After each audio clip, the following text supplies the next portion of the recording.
भारत माता की, भारत माता की, इनकलाब, वंदे वंदे।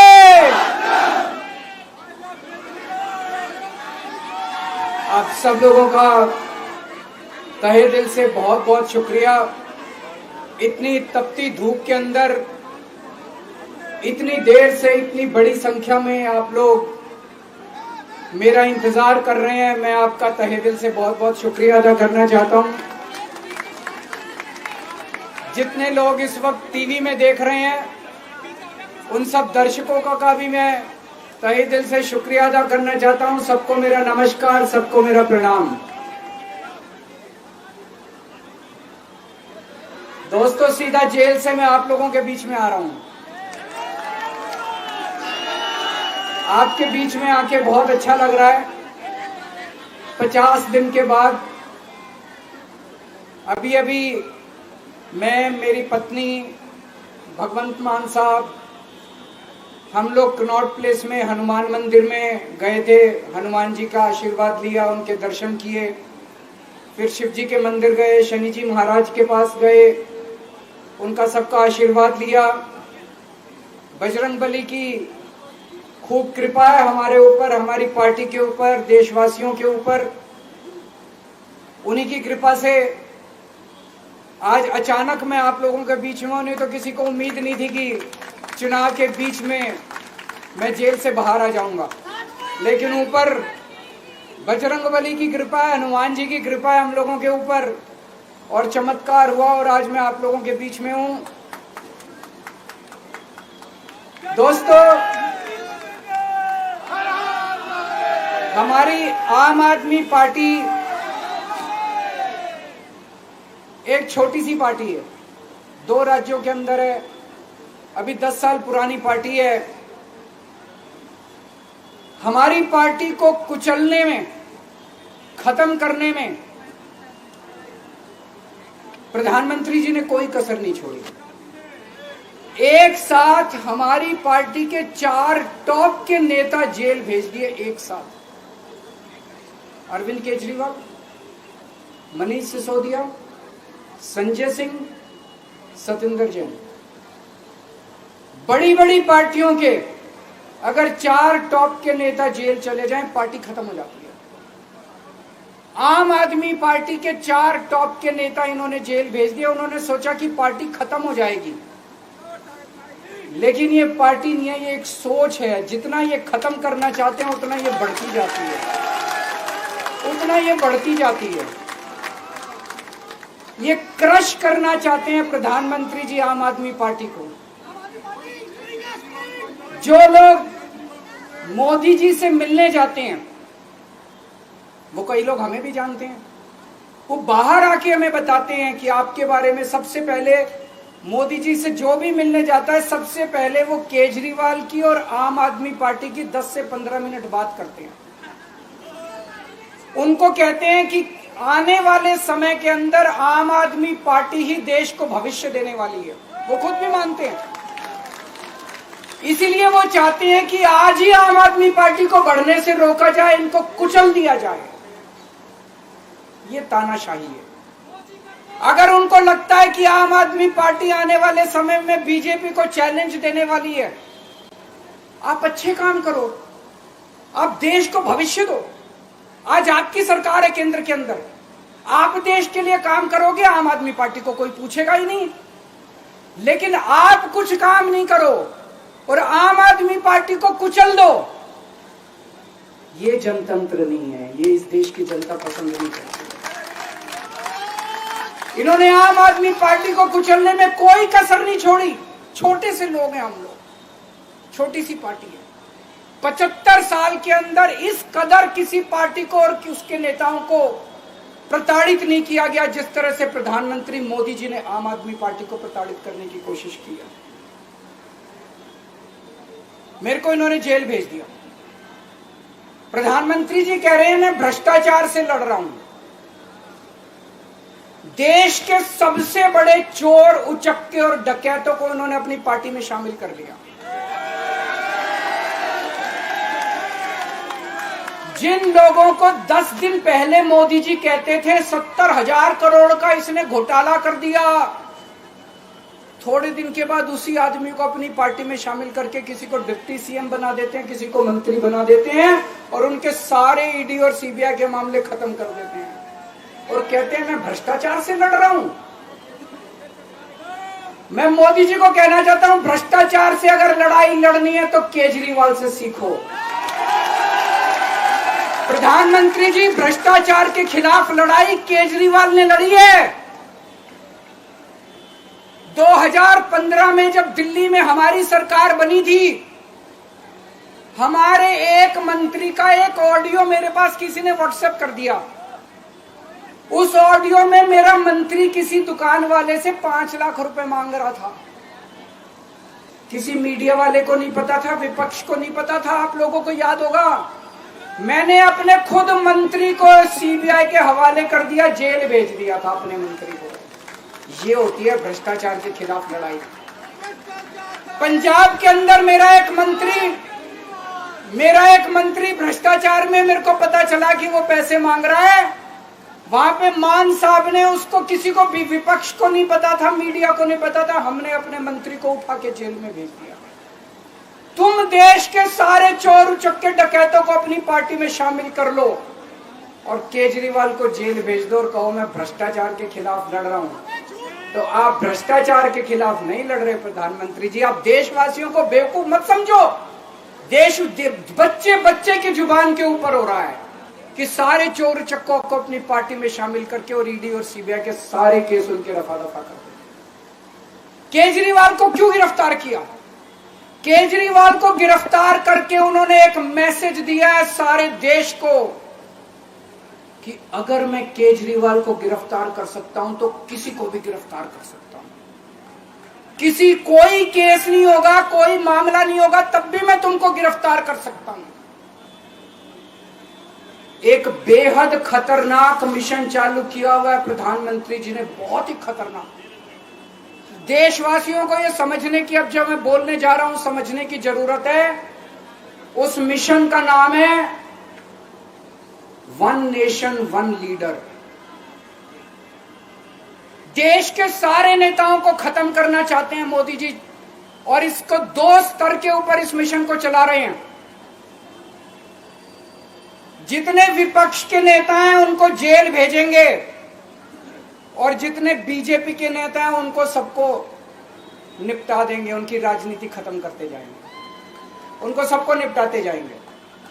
विपक्ष के अंदर आज इन्होंने मनीष सिसोदिया को जेल भेज दिया, संजय सिंह को जेल भेज दिया, सत्येंद्र जैन को जेल भेज दिया, केजरीवाल को जेल भेज दिया, हेमंत सोरेन को जेल भेज दिया, ममता दीदी के कई मंत्रियों को जेल भेज दिया, स्टालिन के कई मंत्रियों को जेल भेज दिया, केरला के सीएम के पीछे पड़े हैं। अगर ये चुनाव जीत गए, मेरे से लिखवा लो एफिडेविट के ऊपर, थोड़े दिन के बाद ममता दीदी जेल में होंगी, तेजस्वी यादव जेल में होगा, स्टालिन साहब जेल के अंदर होंगे, पिनरई विजयन जेल के अंदर होंगे, उद्धव ठाकरे जेल के अंदर होंगे, जितने विपक्ष के नेता ये सारे जेल के अंदर होंगे। अगर ये चुनाव जीत गए, इन्होंने बीजेपी का एक नेता नहीं छोड़ा।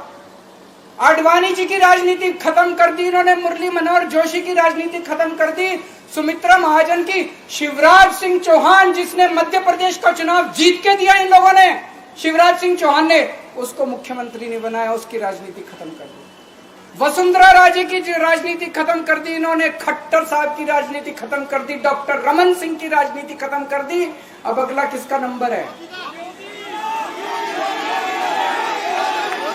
योगी आदित्यनाथ। अगर ये चुनाव जीत गए, मेरे से लिखवा लो, 2 महीने के अंदर उत्तर प्रदेश का मुख्यमंत्री बदल देंगे। योगी आदित्यनाथ की राजनीति खत्म करेंगे, उनको भी निपटा देंगे। यही तानाशाही है दोस्तों। वन नेशन वन लीडर ये चाहते हैं, एक ही तानाशाह इस देश के अंदर बचेगा, एक ही तानाशाह इस देश के अंदर बचेगा। हमारा देश बहुत महान है, 4000 5000 साल पुराना हमारा देश है। इसके पहले पिछले 4000 साल में कई मौके आए जब इस देश के ऊपर तानाशाहों ने कब्जा करने की कोशिश की। लेकिन हमारे देश के लोगों ने उन तानाशाहों का तख्ता उखाड़ के फेंक दिया। जब जब हमारे देश में ऐसा मौका आया कि तानाशाह ने हमारे देश के ऊपर कब्जा करने की कोशिश की, इस देश की जनता ने उसका तख्ता उखाड़ के फेंक दिया। आज एक तानाशाह इस देश से जनतंत्र खत्म करना चाहता है। आज एक तानाशाह इस देश से लोकशाही खत्म करना चाहता है। मैं पूरे तन मन धन से लड़ रहा हूं, संघर्ष कर रहा हूं उस तानाशाह के खिलाफ। 140 करोड़ लोगों का साथ चाहता हूं मैं। मेरे अकेले के करने से नहीं होगा। 140 आज मैं आप लोगों से भीख मांगने के लिए आया हूं। 140 करोड़ लोगों से 140 करोड़ लोगों से भीख मांगने के लिए आया हूं। मेरे देश को बचा लो, मेरे भारतवर्ष को बचा लो, मेरा भारत बहुत महान है। इस तानाशाही से बचा लो मेरे दोस्त, मेरे देश को।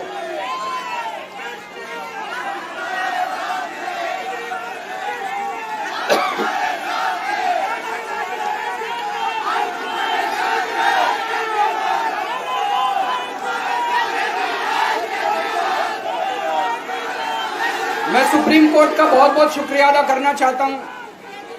उन्होंने 21 दिन दिए हैं, एक एक दिन में 24 घंटे हैं। मैं एक दिन में 24 में से 36 घंटे काम करूंगा। पूरे देश भर में घूमूंगा इस तानाशाही को रोकने के लिए। दोस्तों, जितनी मेरे अंदर ताकत है, मेरा सब कुछ कुर्बान है देश के लिए। मेरा तन मन धन सब कुछ कुर्बान है मेरे देश के लिए। मेरे खून का एक एक कतरा मेरे देश के लिए, मेरे शरीर का एक एक कतरा, मेरी जिंदगी का एक एक पल मेरे देश के लिए। मेरे देश को बचाने के लिए मैं पूरे देश में जाऊंगा। दोस्तों,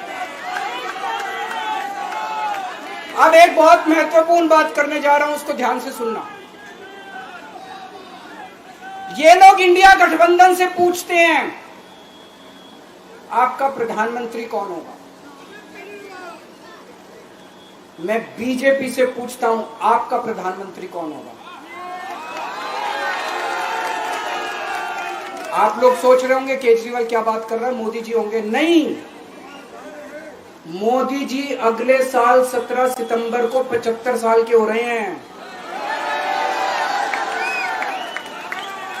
बीजेपी के अंदर मोदी जी ने 2014 में मोदी जी ने खुद ने रूल बनाया था कि बीजेपी के अंदर जो भी 75 साल का होगा उसको रिटायर कर दिया जाएगा।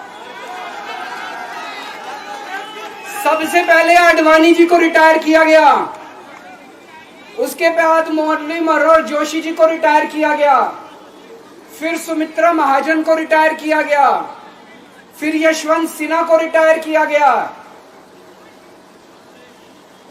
अब मोदी जी अगले साल 17 सितंबर को रिटायर होने वाले हैं। तो मैं बीजेपी से पूछना चाहता हूं आपका प्रधानमंत्री का दावेदार कौन है। दोस्तों, अगले साल 17 सितंबर तक अगर इनकी सरकार बनी, तो उस पर भी आऊंगा मैं। अगर इनकी सरकार बनी तो पहले अगले 2 महीने में योगी जी को निपटाएंगे ये, और उसके बाद मोदी जी के सबसे खास अमित शाह को ये प्रधानमंत्री बनाएंगे। तो मैं लोगों को, देश के लोगों को आगाह करना चाहता हूं, मोदी जी अपने लिए वोट नहीं मांग रहे। मोदी जी अमित शाह को प्रधानमंत्री बनाने के लिए वोट मांग रहे हैं।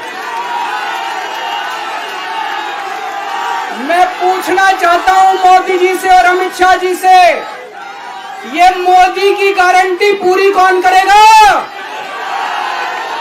क्या अमित शाह मोदी की गारंटी पूरी करेंगे? जब आप अगर जो वैसे तो मेरे को लगता है मैं भी आऊंगा उसके ऊपर, मुझे नहीं लगता इनकी सरकार बन रही है, लेकिन जो बीजेपी को वोट देने जाएं वो ये सोच के जाना कि आप मोदी जी के नाम पे वोट नहीं दे रहे, आप अमित शाह के नाम पे वोट दे रहे।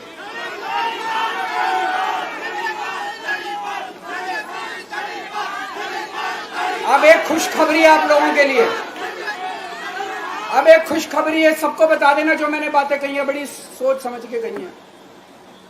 वहां बैठ के यही सोच रहा था 50 दिन से।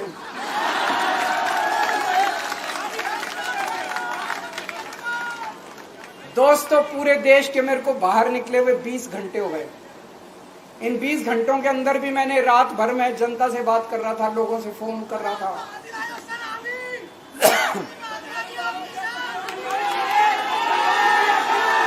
क्या बोल रहे? रात को आंधी आई थी।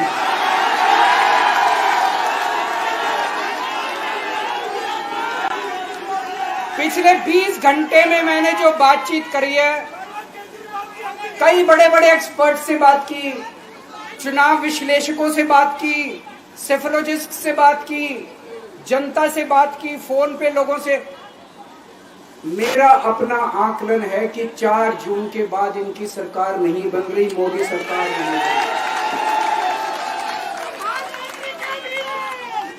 दोस्तों, अगर मैं गलत हूं तो मेरे को बताना। हरियाणा में इनकी सीट कम हो रही है, राजस्थान में कम हो रही है, कर्नाटक में कम हो रही है, दिल्ली में कम हो रही है, बिहार में कम हो रही है, महाराष्ट्र में कम हो रही है, कर्नाटक में कम हो रही है, बंगाल में कम हो रही है, झारखंड में कम हो रही है।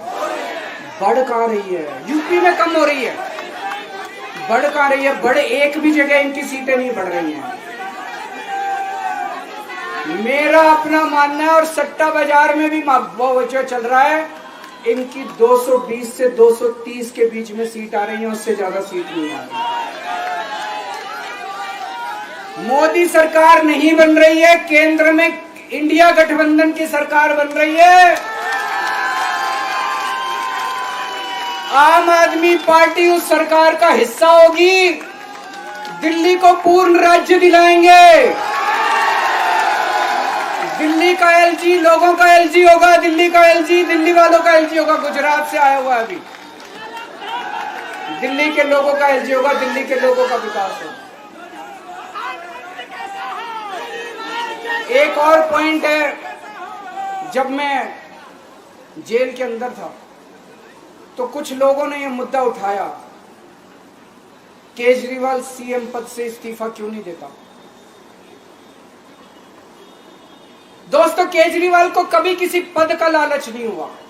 मैं आप मंत्री, मुख्यमंत्री, प्रधानमंत्री ये सब बनने नहीं आया। इनकम टैक्स में कमिश्नर की नौकरी करता था।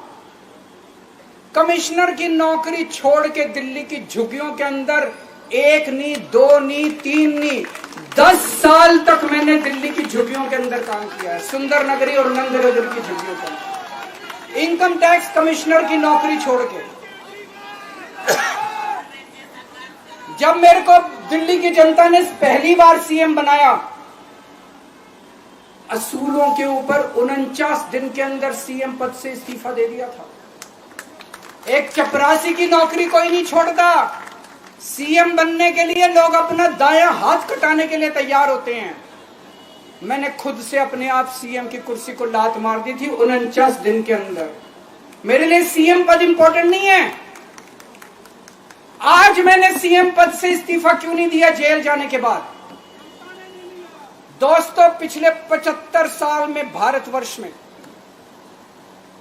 इतने राज्यों के चुनाव हुए, इतने राज्यों के चुनाव हुए, दिल्ली के अंदर सबसे ऐतिहासिक बहुमत से आम आदमी पार्टी जीती। 55-56% वोट, एक बार 67 सीट, एक बार 62 सीट। इतने भारी बहुमत से आज तक कोई राज्य की सरकार 75 साल में नहीं जीती। इतने भारी बहुमत से जीतने के बावजूद झूठा केस, अब उनको पता है वो हमें हरा नहीं सकते दिल्ली के अंदर। उन्हें पता है अगले 20 साल तक दिल्ली में आम आदमी पार्टी को कोई नहीं हरा सकता। तो उन्होंने एक षड्यंत्र रचा, राजनीतिक षड्यंत्र रचा। केजरीवाल को झूठे केस में जेल भेज दो, केजरीवाल को इस्तीफा देना पड़ेगा, केजरीवाल की सरकार गिर जाएगी। उन्होंने ये षड्यंत्र रचा। मैंने कहा मैं भी इस्तीफा नहीं दूंगा। तुम अगर जनतंत्र को जेल में कैद करोगे तो जनतंत्र जेल से चला के दिखाएंगे। दोस्त, सरकार भी जेल से चला के दिखाएंगे। कतई इस्तीफा, तुम्हारे ट्रैप में फंसने वाले नहीं हम। ये अगर हेमंत सोरेन साहब को भी इस्तीफा नहीं देना चाहिए था, जेल से सरकार चलानी चाहिए। अगर हमने इस्तीफा दे दिया, ये तो बड़ा अच्छा इनके लिए। जिस राज्य के अंदर ये चुनाव हारेंगे उसके मुख्यमंत्री को पकड़ के जेल में डाल दो, सरकार गिरा दो। उसके मुख्यमंत्री को पकड़ के जेल में डाल दो, सरकार। आज मैं अगर दिल्ली की जेल के अंदर रह के दिल्ली की जेल से इस्तीफा नहीं दे रहा, वो इस तानाशाही के खिलाफ संघर्ष कर रहा हूं, इसको समझ लेना। केजरीवाल को किसी पद का लालच नहीं है। सीएम तो 100 सीएम की कुर्सी देश के नाम कुर्बान है। मुझे पता चला मेरे जेल जाने से बहुत लोग भावुक हुए, खासकर मेरी माँ, बहनें, महिलाएं बहुत रोई, कईयों ने बहुत मन्नतें मांगी। मैं सबका बहुत बहुत शुक्रिया अदा करना चाहता हूं जिन लोगों ने अपनी दुआएं, करोड़ों करोड़ों लोगों ने अपनी दुआएं भेजी हैं। पूरी दुनिया भर से करोड़ों लोगों ने दुआएं भेजी। उन्हीं के आशीर्वाद का कमाल है कि आज मैं आप लोगों के बीच में हूं।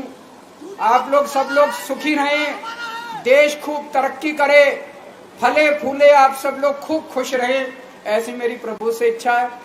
भारत माता की। राष्ट्रगान के लिए अपने जगह पर सभी लोगों से आग्रह है कि खड़े हो जाएं प्लीज। जन गण मन अधिनायक जय हे भारत भाग्य विधाता। पंजाब सिंध गुजरात मराठा द्राविड़ उत्कल बंग। विंध्य हिमाचल यमुना गंगा उज्ज्वल जलधि तरंग। तव शुभ नामे जागे, तव शुभ आशीष मांगे। गाहे तव जय गाथा। जन गण मंगल नायक जय हे भारत भाग्य विधाता। जय हे जय हे जय हे जय जय जय जय हे। भारत माता की। अरविंद केजरीवाल, अरविंद केजरीवाल।